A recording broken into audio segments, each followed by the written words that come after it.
ನಮಸ್ಕಾರ ಎಲ್ಲರಿಗೂ ನ್ಯೂಸ್ ಕನ್ನಡಿಗ ಯೂಟ್ಯೂಬ್ ಚಾನಲ್ಗೆ ತಮಗೆಲ್ಲರಿಗೂ ಸ್ವಾಗತ.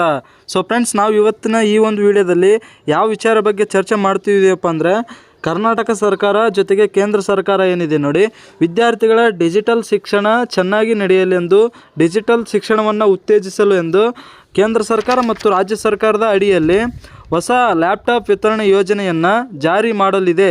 ಈ ಯೋಜನೆಯಲ್ಲಿ ವಿದ್ಯಾರ್ಥಿಗಳಿಗೆ ಏನೆಲ್ಲ ಲಾಭಗಳು ಇವೆ, ಜೊತೆಗೆ ಉಚಿತ ಲ್ಯಾಪ್ಟಾಪ್ ಪಡೆಯಲು ವಿದ್ಯಾರ್ಥಿಗಳು ಯಾವ ರೀತಿಯಾಗಿ ಅರ್ಜಿ ಸಲ್ಲಿಸಬೇಕು, ಜೊತೆಗೆ ಬೇಕಾಗುವ ದಾಖಲೆಗಳು ಯಾವ್ಯಾವು, ಅರ್ಜಿ ಸಲ್ಲಿಸುವ ವಿಧಾನ ಯಾವ ರೀತಿಯಲ್ಲಿರುತ್ತದೆ, ಯಾವ ಅರ್ಹತೆಯನ್ನು ಹೊಂದಿದವರು ಈ ಉಚಿತ ಲ್ಯಾಪ್ಟಾಪ್ ಯೋಜನೆಗೆ ಅರ್ಜಿಯನ್ನು ಸಲ್ಲಿಸಬಹುದು, ಜೊತೆಗೆ ಎಷ್ಟನೇ ತರಗತಿಯ ವಿದ್ಯಾರ್ಥಿಗಳು ಈ ಯೋಜನೆಗೆ ಅರ್ಜಿಯನ್ನು ಸಲ್ಲಿಸಬಹುದು ಎಂಬುದರ ಬಗ್ಗೆ ಒಂದು ಸಂಪೂರ್ಣವಾದಂತಹ ಮಾಹಿತಿ ಏನಿದೆ ನೋಡಿ, ಈ ಒಂದು ವಿಡಿಯೋದಲ್ಲಿ ನಿಮಗೆ ಸಿಗುತ್ತದೆ. ಆದ್ದರಿಂದ ವಿಡಿಯೋನ ಕೊನೆಯವರೆಗೂ ನೋಡಿ. ವಿಡಿಯೋನ ಕೊನೆಯವರೆಗೂ ನೋಡಿದಾಗ ಮಾತ್ರ ಇದರಲ್ಲಿರುವಂತಹ ಸಂಪೂರ್ಣವಾದಂತಹ ಮಾಹಿತಿ ಏನಿದೆ ನೋಡಿ, ಅದು ನಿಮಗೆ ಅರ್ಥವಾಗುತ್ತದೆ ಮತ್ತು ತಿಳಿಯುತ್ತದೆ. ಒಂದು ವೇಳೆ ನೀವು ಈ ಒಂದು ವಿಡಿಯೋವನ್ನು ಕೊನೆಯವರೆಗೂ ನೋಡದೆ ಹೋದರೆ ನೀವು ಉಚಿತ ಲ್ಯಾಪ್ಟಾಪ್ ಪಡೆದುಕೊಳ್ಳುವುದರಿಂದ ವಂಚಿತರಾಗಬಹುದು. ಜೊತೆಗೆ ಉಚಿತ ಲ್ಯಾಪ್ಟಾಪ್ ಪಡೆಯಲು ಯಾವ ರೀತಿಯಲ್ಲಿ ಅರ್ಜಿ ಸಲ್ಲಿಸಬೇಕು ಎಂಬುದರ ಬಗ್ಗೆ ಮಾಹಿತಿಯನ್ನು ತಿಳಿಯದೇ ಹೋಗಬಹುದು. ಆದ್ದರಿಂದ ವಿಡಿಯೋನ ಕೊನೆಯವರೆಗೂ ನೋಡಿ ಹಾಗೂ ವಿಡಿಯೋನ ಎಲ್ಲಿ ಸ್ಕಿಪ್ ಮಾಡದೆ ಕೊನೆಯವರೆಗೂ ನೋಡಿ. ಜೊತೆಗೆ ಅರ್ಜಿಯನ್ನು ಹೇಗೆ ಸಲ್ಲಿಸಬೇಕು ಎಂಬುದನ್ನು ಸರಿಯಾಗಿ ನೋಡಿಕೊಂಡು ನೀವು ಕೂಡ ಅರ್ಜಿಯನ್ನು ಸಲ್ಲಿಸಿ. ಎಲ್ಲದಕ್ಕಿಂತ ಮುಂಚೆ ನಾವು ವಿದ್ಯಾರ್ಥಿಗಳಿಗೆ ಉಚಿತ ಲ್ಯಾಪ್ಟಾಪನ್ನು ಸರ್ಕಾರ ಯಾವ ಕಾರಣಕ್ಕೆ ನೀಡುತ್ತದೆ ಎಂಬುದರ ಬಗ್ಗೆ ತಿಳಿದುಕೊಳ್ಳುವುದು ಮುಖ್ಯವಾದಂತಹ ಅಂಶ ಮತ್ತು ವಿಚಾರ. ವಿದ್ಯಾರ್ಥಿಗಳಿಗೆ ಉಚಿತವಾಗಿ ಸರ್ಕಾರವು ಯಾಕೆ ಲ್ಯಾಪ್ಟಾಪ್ಗಳನ್ನು ವಿತರಣೆ ಮಾಡುತ್ತದೆ ಎಂದರೆ, ವಿದ್ಯಾರ್ಥಿಗಳು ಆನ್ಲೈನ್ ಶಿಕ್ಷಣ, ಪ್ರಾಜೆಕ್ಟ್ಗಳು, ಕೌಶಲ್ಯಾಭಿವೃದ್ಧಿ ಮತ್ತು ಸ್ಪರ್ಧಾತ್ಮಕ ಪರೀಕ್ಷೆಗಳ ತಯಾರಿಗಾಗಿ ತಂತ್ರಜ್ಞಾನದ ಅಗತ್ಯ ಇರುತ್ತದೆ. ಆದ್ದರಿಂದ ಆ ಒಂದು ತಂತ್ರಜ್ಞಾನಕ್ಕಾಗಿ ಒಂದು ಲ್ಯಾಪ್ಟಾಪ್ ಅಥವಾ ಯಾವುದೇ ರೀತಿಯ ಎಲೆಕ್ಟ್ರಿಕ್ ಸ್ಮಾರ್ಟ್ಫೋನ್ ಆಗಲಿ ಅಥವಾ ಯಾವುದೇ ರೀತಿಯ ಒಂದು ಎಲೆಕ್ಟ್ರಿಕ್ ವಸ್ತು ಬೇಕಾಗುತ್ತದೆ. ಆದ್ದರಿಂದ ವಿದ್ಯಾರ್ಥಿಗಳಿಗೆ ರಾಜ್ಯ ಸರ್ಕಾರ ಮತ್ತು ಕೇಂದ್ರ ಸರ್ಕಾರಗಳು ಉಚಿತವಾಗಿ ಲ್ಯಾಪ್ಟಾಪನ್ನು ನೀಡುತ್ತದೆ. ಅದೇ ರೀತಿಯಾಗಿ ಈ ಒಂದು ಯೋಜನೆಗೆ ಯಾರೆಲ್ಲ ಅರ್ಜಿ ಸಲ್ಲಿಸಬಹುದು, ಜೊತೆಗೆ ಯಾರು ಈ ಅರ್ಜಿ ಸಲ್ಲಿಸಲು ಅವಕಾಶವನ್ನು ಪಡೆದುಕೊಂಡಿದ್ದಾರೆ ಎಂಬುದರ ಬಗ್ಗೆ ನಾವೀಗ ಚರ್ಚೆ ಮಾಡೋಣ.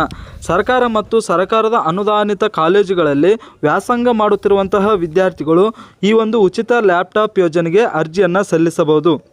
ಎಷ್ಟನೇ ತರಗತಿಯ ವಿದ್ಯಾರ್ಥಿಗಳು ಅರ್ಜಿಯನ್ನು ಸಲ್ಲಿಸಬಹುದು ಎಂದರೆ, PUC, ಡಿಪ್ಲೊಮೊ, ಪದವಿ ಹಾಗೂ ವೃತ್ತಿಪರ ಕೋರ್ಸ್ಗಳನ್ನು ಮಾಡುತ್ತಿರುವಂತಹ ವಿದ್ಯಾರ್ಥಿಗಳು ಈ ಒಂದು ಯೋಜನೆಗೆ ಸುಲಭವಾಗಿ ಅರ್ಜಿಯನ್ನು ಸಲ್ಲಿಸಬಹುದಾಗಿದೆ. ಜೊತೆಗೆ ನಿರ್ದಿಷ್ಟ ಶೈಕ್ಷಣಿಕ ಸಾಧನೆ ಹೊಂದಿರುವಂತಹ ವಿದ್ಯಾರ್ಥಿಗಳು ಕೂಡ ಈ ಒಂದು ಯೋಜನೆಗೆ ಅರ್ಜಿಯನ್ನು ಸಲ್ಲಿಸಬಹುದು. ಹಾಗೂ ವಿದ್ಯಾರ್ಥಿಯ ಕೌಟುಂಬಿಕ ವಾರ್ಷಿಕ ಆದಾಯವು 2.5 ಲಕ್ಷಕ್ಕಿಂತ ಕಡಿಮೆ ಇರಬೇಕು. ಅಂಥವರು ಮಾತ್ರ ಈ ಒಂದು ಯೋಜನೆಗೆ ಎಲಿಜಿಬಿಲಿಟಿಯನ್ನು ಹೊಂದಿದ್ದಾರೆ. ಕೌಟುಂಬಿಕ ವಾರ್ಷಿಕ ಆದಾಯವು 2,50,000ಕ್ಕಿಂತ ಜಾಸ್ತಿ ಇದ್ದರೆ ಅವರು ಅರ್ಜಿಯನ್ನು ಸಲ್ಲಿಸಲು ಸಾಧ್ಯವಾಗುವುದಿಲ್ಲ. ಈ ಒಂದು ಉಚಿತ ಲ್ಯಾಪ್ಟಾಪ್ ಯೋಜನೆಗೆ ಯಾವೆಲ್ಲ ದಾಖಲೆಗಳು ಬೇಕು ಅರ್ಜಿ ಸಲ್ಲಿಸಲು ಎಂದು ಈಗ ನೋಡೋಣ. ವಿದ್ಯಾರ್ಥಿಯ Aadhaar card, college ID, marks card, income caste, passport size photos, passbook ಇವೆಲ್ಲ ಬೇಕಾಗುತ್ತೆ ಈ ಒಂದು ಯೋಜನೆಗೆ ಅರ್ಜಿಯನ್ನು ಸಲ್ಲಿಸಬೇಕೆಂದರೆ. ಅರ್ಜಿ ಸಲ್ಲಿಸಲು ಯಾವ ರೀತಿಯಲ್ಲಿ ಅರ್ಜಿ ಸಲ್ಲಿಸಬೇಕು, ಹೇಗೆ ಅರ್ಜಿ ಸಲ್ಲಿಸಬೇಕಪ್ಪ ಅಂದರೆ, ನೀವು ನಿಮ್ಮ ಊರಿನ ಹತ್ತಿರದ ಗ್ರಾಮ ಒನ್ ಕೇಂದ್ರ, ಕರ್ನಾಟಕ ಒನ್ ಕೇಂದ್ರ ಅಥವಾ CSC ಸೆಂಟರ್ಗಳಲ್ಲಿ ಹೋಗಿ ಈ ಒಂದು ಯೋಜನೆಗೆ ಅರ್ಜಿಯನ್ನು ಸಲ್ಲಿಸಬಹುದು. ಸದ್ಯಕ್ಕೆ ಈ ಒಂದು ಯೋಜನೆಗೆ ಅರ್ಜಿ ಸಲ್ಲಿಸಲು ಅವಕಾಶ ಇರುವುದಿಲ್ಲ. ಇನ್ನು ಕೆಲವೇ ದಿನಗಳಲ್ಲಿ ಉಚಿತ ಲ್ಯಾಪ್ಟಾಪ್ ಪಡೆಯಲು ಅರ್ಜಿ ಸಲ್ಲಿಸಲು ಅವಕಾಶಗಳು, ಅರ್ಜಿಗಳನ್ನು ಆನ್ ಮಾಡಲಾಗಿದೆ ಅಥವಾ ಚಾಲೂ ಮಾಡಲಾಗುತ್ತದೆ ಎಂದು ಹೇಳಿದ್ದಾರೆ. ನೀವು ಸ್ವಲ್ಪ ದಿನ ಕಾಯ್ದರೆ ನೀವು ಸುಲಭವಾಗಿ ಉಚಿತ ಲ್ಯಾಪ್ಟಾಪ್ ಯೋಜನೆಗೆ ಅರ್ಜಿಯನ್ನು ಸಲ್ಲಿಸಬಹುದು ಸ್ನೇಹಿತರೆ. ಇದೇ ಥರದ ಯೂಸ್ಫುಲ್ ವೀಡಿಯೋಗಳು ನೀವು ಡೈಲಿ ನೋಡಬೇಕಂದ್ರೆ ನಮ್ಮ ಒಂದು ನ್ಯೂಸ್ ಕನ್ನಡಿಗ ಯೂಟ್ಯೂಬ್ ಚಾನಲ್ ಸಬ್ಸ್ಕ್ರೈಬ್ ಮಾಡ್ಕೊಳ್ಳಿ, ಜೊತೆಗೆ ಬೆಲ್ ಐಕನ್ ಆನ್ ಮಾಡ್ಕೊಳ್ಳಿ. ಯಾಕಂದರೆ ನಾವು ಯಾವಾಗಲೇ ಹೊಸ ವೀಡಿಯೋಗಳನ್ನು ಬಿಡುತ್ತೇವೆ ನೋಡಿ, ಆವಾಗಲೇ ನಿಮಗೆ ನೋಟಿಫಿಕೇಷನ್ ಬಂದು ತಲುಪುತ್ತದೆ.